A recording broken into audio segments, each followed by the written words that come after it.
శ్రీ గురుభ్యో నమః.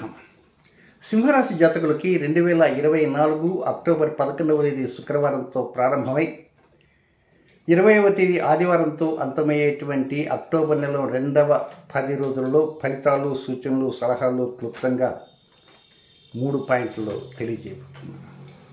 ముఖ్యంగా ఒక గమనిక ఉంది. అదేమిటంటే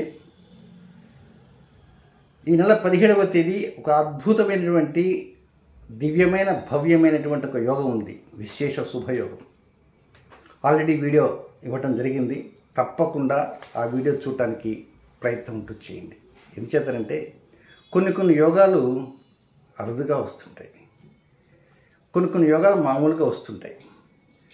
అరుదుగా వచ్చేటువంటి యోగాల్లో ఒక్కోసారి మనం జాగ్రత్తగా కనుక ఆ యోగాల్లో ఆ ప్రకారం చేస్తే బాగా ఆర్థికంగా పుంజుకోవటానికి, మన కోరిక నెరవేరటానికి అవకాశాలు ఉంటాయన్నది శాస్త్ర సమాధానం. కనుక అలాంటి అద్భుతమైనటువంటి యోగం, విశేష శుభయోగం అక్టోబర్ 17వ తేదీ ఉంది. కనుక ఆ రోజున గురువారం పూర్ణిమ, ఆ రోజునే తులా సంక్రమణం, దానికి సంబంధించిన వివరాన్ని పూర్తిగా ఇచ్చాను. తప్పకుండా ఆ వీడియో చూడటానికి ప్రయత్నం చేయండి. ఇక నెక్స్ట్ మొదటి పాయింట్కి వస్తే అక్టోబర్ 11వ తేదీ ఉదయం దగ్గర నుంచి 15వ తేదీ రాత్రి 10 గంటల 8 నిమిషాల వరకు ఉండేటువంటి సమయం అంతా కూడా ఇది అనుకూలంగానే ఉంటుంది. కానీ 11వ తేదీ మాత్రం ఉదయం నుంచి మధ్యాహ్నం కొద్దిగా విసుగ్గా అనిపిస్తుంటుంది. చింత దేని గురించి అంటే సంతాన విషయాల మీద కొంచెం చింత. ఒక్కోసారి మీరు చెప్పింది వారు వినకపోవచ్చు. ఒకవేళ పండగకి ఏదన్నా మేము ఫలానా చోటుకి వెళ్తాం అని మొండికేయచ్చు. మీరు దానికి ఒప్పుకోకపోవచ్చు. లేదా మీరు చెప్పిన తర్వాత వాళ్ళు రానవచ్చు. ఏదో వారి ఆలోచనలు, వారి ఇష్టాలు, వారి అయిష్టాలు ఇవే ఉంటాయి. కనుక కోప్పడకండి. ఎందుచేతంటే తెల్లవారితే పండగ 12వ తేదీ దసరా పండుగ, శరన్నవరాత్రులు. కనుక ఇలాంటి సమయంలో కొంచెం జాగ్రత్తగా ట్యాకిల్ చేస్తూ ఉండాలి. కనుక ఏది ఏమైనప్పటికీ కూడా వీలైనంత వరకు కొంత ప్రశాంత చిత్తంతో ఉండండి, దూషించవద్దు. ఇక 11వ తేదీ మధ్యాహ్నం నుంచే ప్రారంభమవుతుంది ఒక యోగం అనేది. యోగం అంటే ఏం లే, అనుకూలతలు అంతకుముందు కంటే ఇప్పుడు బెటర్గా ఉంటాయి. భార్యాభర్తలు ఒకరికి ఒకరు చేరువుగా, చెప్పింది చెప్పినట్లుగా, విన్నది విన్నట్లుగా, చేసింది చేసినట్లుగా, అనుకువగా ఒకరినొకరు సపోర్టెడ్గా ఉంటారు. ప్రేమికులు కూడా అలాగే ఉంటారు. వ్యాపార భాగస్వాములు అలాగే ఉంటారు. జీవిత భాగస్వామి కావచ్చు, వ్యాపార భాగస్వామి ఏదైనా చక్కగా ఉంటుంది. కొంత ఆర్థిక లావాదేవీల్లో అప్పులు ఏదంటే అప్పులు తీర్చడానికి కూడా కొన్ని ఆలోచనలు కొత్తగా రావచ్చు. అనారోగ్యం ఉంటే అది కూడా కొంతవరకు మెరుగైనటువంటి స్థితి కనబడుతుంటుంది. శత్రుజయం పొందుతున్నామేమో, దసరా కల్లా మనకున్న శత్రువుల మీద ఆ తల్లి ఏదో కొంత యుద్ధం ప్రయోగించి మనల్ని గట్టెక్కిస్తున్నటువంటి ప్రగాఢం, విశ్వాసం, నమ్మకం కూడా కలగడానికి అవకాశాలు అంటూ ఉంటాయి. సో ఎనీహౌ 12, 13, 14, 15వ తేదీ రాత్రి వరకు all goes in a favourable manner అయిపోయింది. నెక్స్ట్ సెకండ్ పాయింట్కి వచ్చేటప్పటికి అది కొద్దిగా మనకు ఏదో కొద్దిగా ఇష్టంగా ఉండదు, అయిష్టంగానే ఉంటుంది. అది 15వ తేదీ రాత్రి 10 గంటల 8 నిమిషాలతో ప్రారంభమై 19వ తేదీ సాయంత్రం 4 గంటల 41 నిమిషం వరకు ఇది అష్టమచంద్ర దోషం అంటారు. ఈసారి ప్రత్యేకంగా అష్టమచంద్ర దోషం అని తరచుగా చెప్తుంటాను. ఈ అష్టమచంద్రం అంటే ఏమిటి, దోషం ఏమిటి, దాని వివరాలు కూడా తెలుసుకోవడం ప్రయత్నించండి. అంటే ఏదైనా బ్రేక్స్ పడుతుంటాయి. అష్టమచంద్ర దోషం అంటే మీ రాశికి 8వ రాశిలో చంద్రుడు సంచారం చేస్తుంది, దాని ప్రభావం ఇక్కడ చూపిస్తుంటుంది. కనుక అష్టమచంద్ర దోషం అనేది మంచిది కాదు. అందువల్ల ఈ 15వ తేదీ రాత్రి 10 గంటల 8 నిమిషాల నుంచి అష్టమచంద్ర దోషం తయారవుతుంటుంది. అది 17వ తేదీ సాయంత్రం 4:20 దాకా ఉంటుందన్నమాట. 2.5 రోజులు దాదాపు ఉంటుంది. ఒక్కొక్కసారి 2 రోజులతో ముగిసిపోతుంటుంది. ఒక్కోసారి 2.5 రోజులకి పైన కూడా ఒక్కోసారి ఉంటుంటుంది. కనుక కొన్ని కార్యక్రమాలకి ఇబ్బందులు గుర్తుంటాయి. కనుక అష్టమచంద్ర దోషం అనేది ప్రతి నెలలో కూడా వస్తుంటుంది. కనుక ఆయా సమయాలు గుర్తుంచుకోవటం ఎంతైనా మంచిది.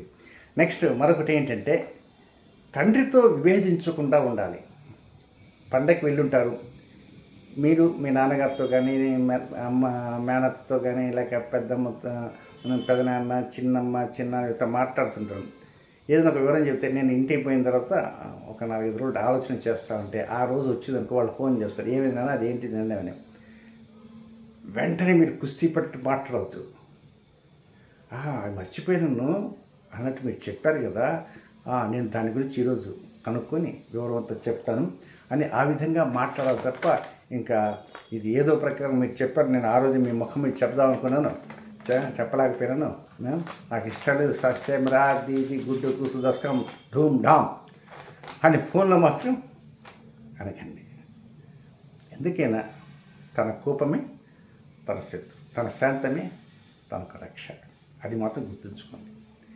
సో ఆ విధంగా గడిచిపోతుంటుంది. నెక్స్ట్ 3వ పాయింట్, 19వ తేదీ రాత్రి, అది సాయంత్రం 4:41 నుంచి 19 రాత్రి అంతా గడిచిపోతుంది. 20వ తేదీ అర్ధరాత్రి దాకా ఉండే సమయం ఇది మాత్రం ఏదో చక్రం తిప్పడానికి సిద్ధంగా రెడీగా ఉంటారనమాట. మీ లైఫ్ అడ్మినిస్ట్రేషన్కి మీరే ప్రస్తుతం మేనేజ్మెంట్గా పోస్ట్లో జాయిన్ అయినట్టుగా, లేదా కంపెనీకి కొత్త మేనేజర్ డైరెక్టర్ వచ్చారంటే ఆయన వచ్చిన రోజు మొదటి రోజు ఆయనకంతా చాలా హడావుడిగా ఉంటుంది, అంత హడావుడిగా ఉన్నట్టుగా ఉంటుంది. సో 20వ తేదీ ఆ హడావుడి 21 కూడా కొద్దిగా అలాగే కొనసాగుతుంటుంది. సో ఏదైనా మీకు మీరే సాటి అనేటువంటి ఆలోచనతో ముందుకు వెళ్తుంటారు. సో నెక్స్ట్ ఈ సింహరాశిలో జన్మించినటువంటి జాతకులు కొన్ని వ్యతిరేక సమయాలు ఉన్నాయి. అవి ఏమిటంటే మఖా నక్షత్రంలో జన్మించిన జాతకులకి 14వ తేదీ సోమవారం రాత్రి 12:43 నుంచి ప్రారంభమై 15వ తేదీ మంగళవారం రాత్రి 10:08 వరకు వారికి అనుకూల సమయం కాదు. అయితే ఇక్కడ గమనించవలసింది, ఈ సమయం ఫేవరబుల్ కానీ మొదటి పాయింట్ చెప్పాను, కానీ ఇప్పుడు బాగలేదని చెప్తున్నాను కదా, అదేంటి అనుకోవచ్చు. క్రొత్త కార్యక్రమాలకి రూపకల్పన చేయడానికి మాత్రమే బాగలేదు, మిగతా రొటీన్ కార్యక్రమంతో చక్కగా చేసుకోవచ్చు. ఇక రెండవది పూర్వ పల్గుని నక్షత్రం, పుబ్బా నక్షత్రం అంటారు. ఇది 15వ తేదీ మంగళవారం రాత్రి 10:08 ప్రారంభమై 16వ తేదీ బుధవారం రాత్రి 7:18 వరకు ఇది కూడా అనుకూలమైన సమయం కాదు, కొంత వ్యతిరేకంగా ఉంటుంది. అందుచేత రొటీన్ కార్యక్రమం చేసుకోవచ్చు. నెక్స్ట్ 3వ నక్షత్రం ఉత్తరా నక్షత్రం 1వ పాదంలో జన్మించిన జాతకులకి 16వ తేదీ బుధవారం రాత్రి 7:18 ప్రారంభమై 17వ తేదీ గురువారం సాయంత్రం 4:55 వరకు ఉండేటువంటి సమయం మాత్రం ఇది ఉత్తర పల్గుని లేక ఉత్తరా నక్షత్రం మొదటి పాదంలో జన్మించిన వారికి మాత్రం ఇది అనుకూల సమయం కాదు. ఇది ఏమైనా మీరు వీలైనంత వరకు ఈ దసరా పండుగ రోజున 11వ తేదీ ఉదయం 12, 13, 14, 15 4 మాత్రం చక్కగా ఆలోచనలు చేయండి. జీవితంలో ఎవరిని నమ్మాలి, జీవితంలో ఎవరిని నమ్మకూడదు, ఇవి ఆలోచన చేయండి. 12వ తేదీ ఒక అద్భుతమైన యోగం కూడా ఉంది. అలాంటి యోగానికి సంబంధించిన కూడా ఒక వీడియో అందించాను, మిస్ కావద్దని, అది కూడా చేయండి. నెక్స్ట్ 17వ తేదీ తులా సంక్రమణంతో అద్భుతమైన యోగం ఉంది.